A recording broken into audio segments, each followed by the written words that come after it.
प्रायद्वीपीय भारत की नदियाँ। प्रायद्वीपीय भारत की नदियाँ हिमालय से निकलने वाली नदियों तथा प्रायद्वीपीय भारत के नदियों में अंतर। एक, प्रायद्वीपीय भारत की नदियाँ बहुत प्राचीन हैं, जबकि हिमालय की नदियाँ नवीन हैं। हिमालय की नदियाँ अपनी युवावस्था में है, अर्थात ये नदियाँ अभी भी अपनी घाटी को गहरा कर रही हैं, जबकि प्रायद्वीपीय भारत की नदियाँ अपनी प्रौढ़ावस्था में हैं। इसका तात्पर्य यह है कि प्रायद्वीपीय भारत की नदियाँ अपनी घाटी को गहरा करने का काम लगभग समाप्त कर चुकी हैं और आधार तल को प्राप्त कर चुकी हैं। किसी भी नदी का आधार तल समुद्र तल होता है। 2, हिमालय से निकलने वाली नदियां उत्तर भारत के मैदान में पहुंचकर विसर्पण करती हुई चलती हैं और कभी-कभी ये नदियां विसर्पण करते हुए अपना रास्ता बदल देती हैं। उदाहरण के लिए कोसी नदी। जबकि प्रायद्वीपीय भारत की नदियां कठोर पठारीय संरचना द्वारा नियंत्रित होने के कारण विसर्पण नहीं कर पाती हैं। प्रायद्वीपीय भारत की नदियों का मार्ग लगभग निश्चित होता है, अर्थात उद्गम से लेकर मुहाने तक अपनी घाटी पर ही प्रवाहित होती हैं। प्रायद्वीपीय भारत की नदियां अपने उद्गम से लेकर मुहाने तक कठोर चट्टानों पर प्रवाहित होती हैं। 3, हिमालयी नदियां अधिक लंबी हैं, क्योंकि हिमालयी नदियों का उद्गम मुहाने से अधिक दूर है, जबकि अधिकतर प्रायद्वीपीय भारत के पठार की नदियां छोटी हैं, क्योंकि उनका उद्गम मुहाने से ज्यादा दूर नहीं है। हिमालय से निकलने वाली भारत की सबसे लंबी नदी गंगा नदी की लंबाई 2525 किमी शून्य है, जबकि प्रायद्वीपीय भारत से निकलने वाली दक्षिण भारत की सबसे लंबी नदी गोदावरी नदी है, जिसकी लंबाई 1465 किमी शून्य है। 4, हिमालय से निकलने वाली नदियां वर्षावाहिनी हैं, अर्थात हिमालयी नदियों में वर्ष भर जल प्रवाहित होता रहता है, क्योंकि हिमालयी नदियों के जल के 2 स्रोत हैं। आ, ग्लेशियर, बी, वर्षा जल। हिमालय की अधिकांश चोटियां 6000 मीटर से भी ऊंची हैं, जबकि वायुमंडल में हिमरेखा की ऊंचाई लगभग 4400 मीटर होती है। हिमालय की जो चोटी हिमरेखा के ऊपर होती है, वो वर्ष भर बर्फ से आच्छादित रहती है। वास्तव में हिमालय में पाए जाने वाले ग्लेशियर का जल ही हिमालय की नदियों का मुख्य स्रोत है, जबकि प्रायद्वीपीय भारत की नदियां वर्षा वाहिनी न होकर मौसमी हैं, अर्थात वर्ष के कुछ महीने ही जल की मात्रा बनी रहती है। अन्य महीनों में या तो जल कम हो जाता है या सूख जाता है। प्रायद्वीपीय नदियों को केवल वर्षा के जल पर ही निर्भर रहना पड़ता है। हिमरेखा की औसत ऊंचाई 4400 मीटर है, जबकि प्रायद्वीपीय भारत के पठार की औसत ऊंचाई 800 मीटर ही है। इसका तात्पर्य यह है कि प्रायद्वीपीय भारत के पठार पर ग्लेशियर नहीं मिलते हैं। नोट: नदियों की 3 अवस्थाएं होती हैं। 1, युवावस्था, 2, प्रौढ़ावस्था, 3, वृद्धावस्था। प्रायद्वीपीय भारत या दक्षिण भारत की नदियों को 2 भागों में बांट सकते हैं। आ, अरब सागर में जल गिराने वाली नदियां। बी, बंगाल की खाड़ी में जल गिराने वाली नदियां। बंगाल की खाड़ी में जल गिराने वाली नदियां।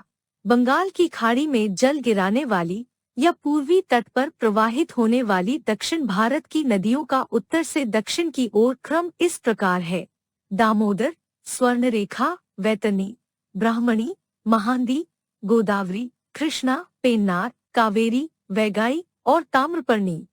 1, दामोदर नदी। दामोदर नदी छोटा नागपुर पठार के मध्य में अपनी भ्रंश घाटी में प्रवाहित होते हुए हुगली नदी में मिल जाती है, अर्थात दामोदर नदी प्रत्यक्ष रूप से बंगाल की खाड़ी में जल न गिराकर हुगली नदी के माध्यम से अपना जल बंगाल की खाड़ी में गिराती है। 2, स्वर्णरेखा नदी। स्वर्णरेखा नदी झारखंड की राजधानी रांची के समीप से निकलकर 3 राज्यों झारखंड, उड़ीसा और पश्चिम बंगाल से होकर प्रवाहित होती है और उड़ीसा तट पर अपना मुहाना बनाती है। छोटा नागपुर पठार एक औद्योगिक क्षेत्र है, इसलिए औद्योगिक इकाइयों से निकलने वाला अवशिष्ट पदार्थ स्वर्णरेखा नदी में गिराया जाता है, जिसके कारण स्वर्णरेखा नदी बहुत प्रदूषित हो चुकी है। प्रदूषण के कारण इस नदी में जलीय जंतु नहीं पाए जाते हैं, जिसके कारण स्वर्णरेखा नदी को जैविक मरुस्थल कहते हैं। झारखंड का एक प्रमुख शहर जमशेदपुर स्वर्णरेखा नदी के तट पर स्थित है। 3. वैतरणी नदी। वैतरणी नदी उड़ीसा के क्योंझर पठार से निकलती है और उड़ीसा तट पर अपना जल गिराती है। 4. ब्राह्मणी नदी। ब्राह्मणी नदी रांची के समीप से निकलती है और उड़ीसा तट पर अपना मुहाना बनाती है।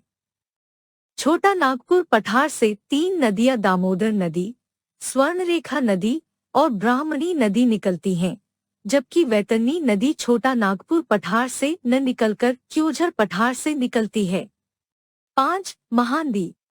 महानदी छत्तीसगढ़ के दंडकारण्य पठार से निकलती है और उड़ीसा के कटक शहर के पास अपना डेल्टा बनाती है। छत्तीसगढ़ में महानदी की घाटी को छत्तीसगढ़ बेसिन कहते हैं। छत्तीसगढ़ बेसिन धान उत्पादन के लिए प्रसिद्ध है। छत्तीसगढ़ बेसिन को धान का कटोरा कहते हैं। 6. गोदावरी नदी। गोदावरी नदी दक्षिण भारत की सबसे लंबी व भारत की दूसरी सबसे लंबी नदी है। इसकी लंबाई लगभग 1465 किमी शून्य है। गोदावरी नदी को दक्षिणी गंगा या वृद्ध गंगा, बूढ़ी गंगा के नाम से भी जाना जाता है। गोदावरी नदी महाराष्ट्र में पश्चिमी घाट पहाड़ी पर स्थित नासिक के त्रयंबक नामक स्थान से निकलती है और 3 राज्यों महाराष्ट्र, तेलंगाना और आंध्र प्रदेश से होकर प्रवाहित होती है। गोदावरी नदी की सहायक नदियां इस प्रकार हैं: प्रवरा, पूर्णा, वेनगंगा, प्राणहिता, इंद्रावती और मंजीरा। प्रवरा, पूर्णा, वेनगंगा, प्राणहिता, इंद्रावती और मंजीरा इनमें से सभी नदियां उत्तर की ओर से प्रवाहित होती हैं, जबकि मंजीरा नदी दक्षिण की ओर से प्रवाहित होकर गोदावरी नदी में मिलती है। वेनगंगा नदी गोदावरी नदी की सबसे लंबी सहायक नदी है। इंद्रावती नदी उड़ीसा के बस्तर के पठार से निकलकर छत्तीसगढ़ राज्य में प्रवाहित होते हुए पूर्व की ओर से तेलंगाना राज्य में गोदावरी नदी से मिल जाती है। 7. कृष्णा नदी। दक्षिण भारत की दूसरी सबसे लंबी नदी कृष्णा नदी है। कृष्णा नदी महाराष्ट्र के पश्चिमी घाट पर्वत पर महाबलेश्वर चोटी से निकलती है और 4 राज्यों महाराष्ट्र, कर्नाटक, तेलंगाना और आंध्र प्रदेश से होकर प्रवाहित होती है। कृष्णा नदी विजयवाड़ा के निकट डेल्टा बनाती है। कृष्णा नदी तथा गोदावरी नदी का डेल्टा आपस में मिल गया है। आंध्र प्रदेश के तट पर कृष्णा नदी और गोदावरी नदी की डेल्टा के मध्य कोलेरू झील स्थित है। कृष्णा नदी की सहायक नदियां इस प्रकार हैं: तुंगभद्रा, घाटप्रभा, मालप्रभा, दूधगंगा, पंचगंगा, भीमा, कोयना और मूसी। तुंगभद्रा नदी पश्चिमी घाट पर्वत से 2 धाराओं तुंगा और भद्रा के रूप में निकलती है। तुंगभद्रा नदी कृष्णा नदी की सबसे लंबी सहायक नदी है, जो दक्षिण से प्रवाहित होते हुए आती है और कृष्णा नदी में मिल जाती है। आंध्र प्रदेश की राजधानी हैदराबाद मूसी नदी के तट पर स्थित है। 8. पेन्नार नदी। पेन्नार नदी कृष्णा नदी और कावेरी नदी के मध्य में प्रवाहित होती है। पेन्नार नदी आंध्र प्रदेश में प्रवाहित होने वाली महत्वपूर्ण नदी है। पेन्नार नदी कर्नाटक में कोलार नामक स्थान से निकलती है और आंध्र प्रदेश में अपना मुहाना बनाती है। 9. कावेरी नदी। कावेरी नदी कर्नाटक में पश्चिमी घाट पर्वत के पुष्पगिरी या ब्रह्मगिरी पहाड़ी से निकलती है तथा 2 राज्यों कर्नाटक और तमिलनाडु में प्रवाहित होती है। कावेरी नदी को दक्षिण भारत की गंगा कहते हैं। कावेरी नदी की घाटी धान उत्पादन के लिए प्रसिद्ध है, इसलिए कावेरी नदी घाटी को दक्षिण भारत के धान का कटोरा rice bull of south India कहते हैं। कावेरी नदी का जलग्रहण क्षेत्र 4 राज्यों तमिलनाडु, कर्नाटक, केरल और आंध्र प्रदेश में विस्तृत है। कावेरी नदी की सहायक नदियां इस प्रकार हैं: शिमसा, आरकावती, हेमवती, अमरावती, काबिनी, भवानी, लक्ष्मण तीर्थ और लोकपावनी। जहां दक्षिण भारत की अधिकांश नदियां मौसमी हैं, अर्थात इन नदियों में केवल दक्षिण पश्चिमी मानसून काल में ही जल की मात्रा बनी रहती है, वहीं कावेरी नदी एकमात्र ऐसी नदी है जिसमें जल की मात्रा वर्ष भर बनी रहती है। कावेरी नदी वर्षा वाहिनी है क्योंकि कावेरी नदी के जल के 2 स्रोत हैं, ऊपरी जलग्रहण क्षेत्र में दक्षिणी पश्चिमी मानसून से, बी निचली जलग्रहण क्षेत्र में अर्थात कोरोमंडल तट पर उत्तर पूर्वी मानसून से। संपूर्ण दक्षिण भारत में शीतकाल में पूर्वी घाट के कोरोमंडल तट पर ही वर्षा होती है। तमिलनाडु के कोरोमंडल तट पर शीतकाल में होने वाली वर्षा उत्तर पूर्व मानसून से होती है। उत्तर पूर्वी मानसून बंगाल की खाड़ी से उठकर आता है, इसलिए इसमें नमी की पर्याप्त मात्रा रहती है। उल्लेखनीय है कि उत्तर पूर्वी मानसून किसी अन्य राज्यों से नहीं टकरा पाता है, किंतु कोरोमंडल तट से टकराकर पर्याप्त वर्षा करता है। 10. वैगाई नदी। वैगाई नदी तमिलनाडु के वरुशनाडु पहाड़ी से निकलती है। मदुरै, एक प्राचीन शहर जैसे वाराणसी, वैगाई नदी के तट पर स्थित है। वैगाई नदी रामेश्वरम के पास पाक जलमध्य में अपना मुहाना बनाती है। 11. ताम्रपर्णी नदी। कार्डामम पहाड़ी में स्थित अगस्त्यमलाई चोटी से निकलती है और मन्नार की खाड़ी में जल गिराती है। अरब सागर में जल गिराने वाली दक्षिण भारत या प्रायद्वीपीय भारत की नदियां। अरब सागर में जल गिराने वाली दक्षिण भारत या प्रायद्वीपीय भारत की नदियों का क्रम उत्तर से दक्षिण की ओर इस प्रकार है: लूनी, साबरमती, माही, नर्मदा, तापी, मांडवी, जुआरी, शारावती, गंगावेली, पेरियार और भरतपूजा। प्रायद्वीपीय भारत की 4 नदियां साबरमती, माही, नर्मदा और तापी खंभात की खाड़ी में अपना जल गिराती हैं। प्रायद्वीपीय भारत की लूनी नदी समुद्र तट तक नहीं पहुंच पाती है। लूनी नदी समुद्र तट तक पहुंचने से पहले ही कच्छ का रण दलदल में विलीन हो जाती है। प्रायद्वीपीय भारत की अरब सागर में जल गिराने वाली नदियों में से नर्मदा नदी और तापी नदी अपनी भ्रंश घाटी में प्रवाहित होती हैं। नर्मदा नदी भ्रंश घाटी सतपुड़ा पहाड़ी के उत्तर में तथा तापी नदी भ्रंश घाटी सतपुड़ा पहाड़ी के दक्षिण में स्थित है।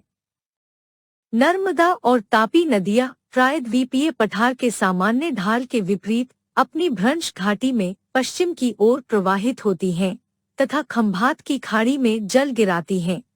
क्योंकि जलप्रपात तथा तापी नदियों की भ्रंश घाटी का ढाल पश्चिम की ओर है, पश्चिमी घाट से बहुत सी छोटी छोटी नदियां निकलकर अरब सागर में गिरती हैं। चूंकि पश्चिमी घाट का पश्चिमी ढाल कगारनुमा है, इसलिए पश्चिमी घाट से निकलने वाली नदियां तीव्र वेग से प्रवाहित होती हैं।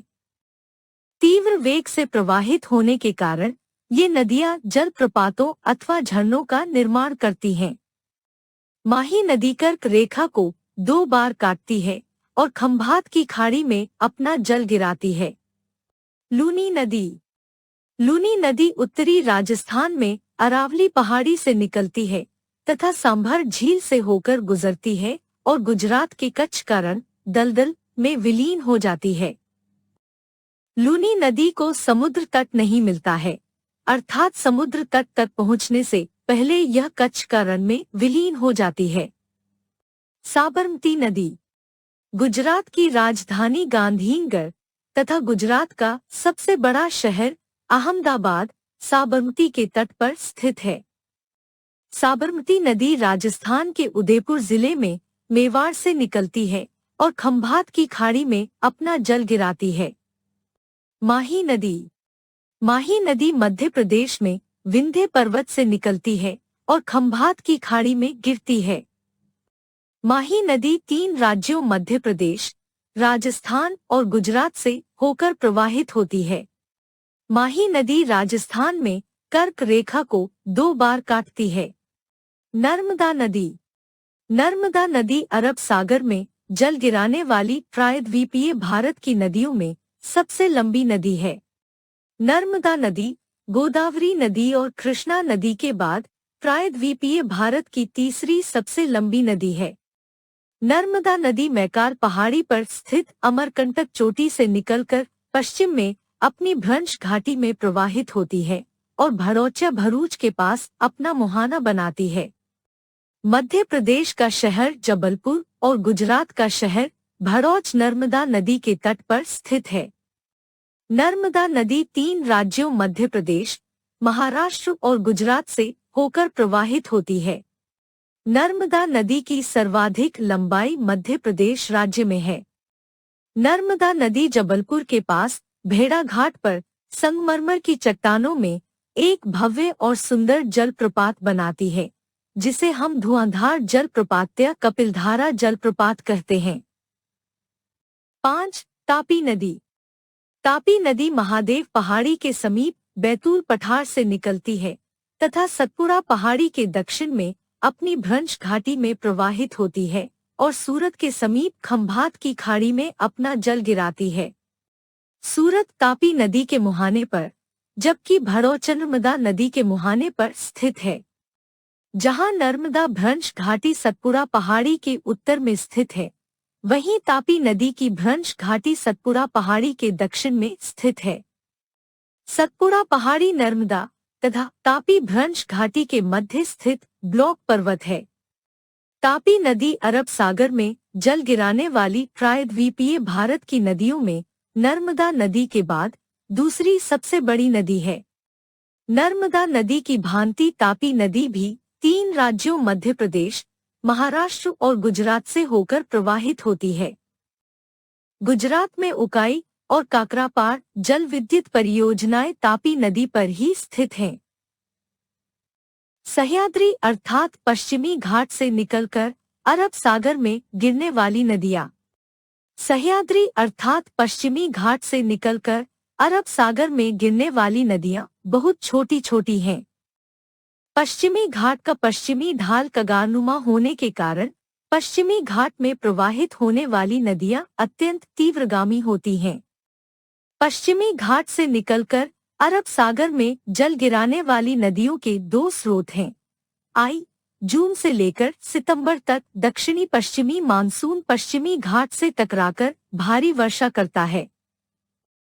2. प्रायद्वीपीय पठार के दरारों में संचित जल शुष्क मौसम में इन नदियों को मिलता रहता है। सह्याद्री से निकलकर अरब सागर में गिरने वाली नदियां। गुजरात शतरंजी नदी और मादर नदी। गोवा मांडवी नदी और जुआरी नदी। कर्नाटक शरावती नदी और गंगावेली नदी। केरल भरतपुजा नदी, पेरियार नदी और पांबा नदी। गोवा की राजधानी पणजी मांडवी नदी के तट पर स्थित है। भरतपुजा नदी केरल की सबसे बड़ी नदी और पेरियार नदी दूसरी सबसे बड़ी नदी है। पश्चिमी घाट कगारनुमा होने के कारण पश्चिमी घाट में प्रवाहित होने वाली नदियां तीव्रगामी होती हैं, जिसके कारण ये नदियां जलप्रपात अथवा झरना का निर्माण करती हैं। उदाहरण के लिए कर्नाटक में शरावती नदी पर जोग जलप्रपात है। जोग जलप्रपात को गरसोप्पा या महात्मा गांधी जलप्रपात भी कहते हैं। इसकी ऊंचाई लगभग 221 मीटर है। भारत का सबसे ऊंचा सीधा गिरने वाला जलप्रपात जोग जलप्रपात है। भारत का सबसे ऊंचाई पर स्थित जलप्रपात कुंचिकल जलप्रपात है। सह्याद्री से निकलकर अरब सागर में जल गिराने वाली नदियां चूंकि अत्यधिक प्रपाती हैं, इसलिए यहाँ पर जल विद्युत उत्पादन की संभावना बहुत अधिक है। यही कारण है कि पश्चिमी घाट में अधिक विद्युत उत्पादन क्षेत्र स्थापित किए गए हैं।